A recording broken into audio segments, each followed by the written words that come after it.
পিকু পিকু পিকু।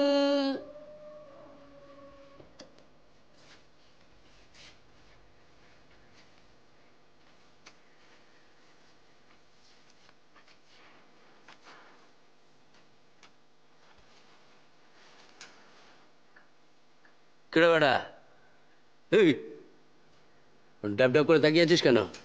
হ্যাঁ, চোখ দুটো না আলপিন দিয়ে গেলে দেবো। হ্যাঁ, শুনতে পাচ্ছিস না কি বলছি? এই নাটক করছিস না তো রে? শোন, নাটক যদি করিস না, গলাটা কেটে গঙ্গায় ভাসিয়ে দেবো। হুম, মনে আছে?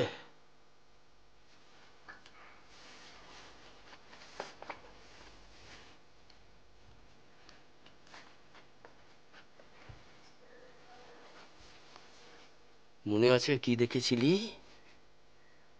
রক্ত। হুম, রক্ত দেখেছিলি, মনে আছে? পিকু,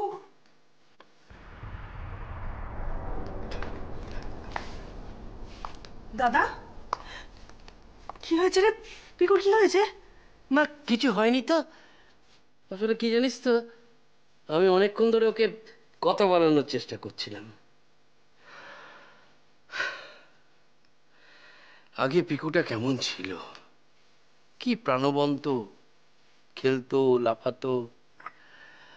আর এখন কেমন হয়ে গেছে। হ্যাঁ, এটা কি এনেছিস রে? গরম দুধ? খুব ভালো, খুব ভালো, খুব ভালো।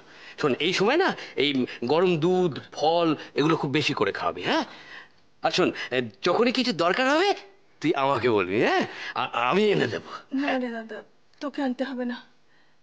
পিকুর বাবা দাদু সব এনে গুছিয়ে রাখছে, কিন্তু আমার এই ছেলেটা যে কবে স্বাভাবিক হবে। তাই তো। হা করে শোনা। তবে একটা কথা কি জানিস তো বোন, তোর শ্বশুর বাড়ির লোকেদের কোনো তুলনা নেই। আহ, আহ। কিন্তু একটা কথা আমি কিছুতেই বুঝে উঠতে পারছি না, ওই যে তোদের বাড়িতে ওই একজন আসতো না, ছেলেটা ওই লম্বা করে, কি যেন নাম? অরিন্দম। হ্যাঁ, অরিন্দম। আচ্ছা, এত কিছু থাকতে পিকু কেন অরিন্দমের গাড়ির সামনেই এসে পড়লো?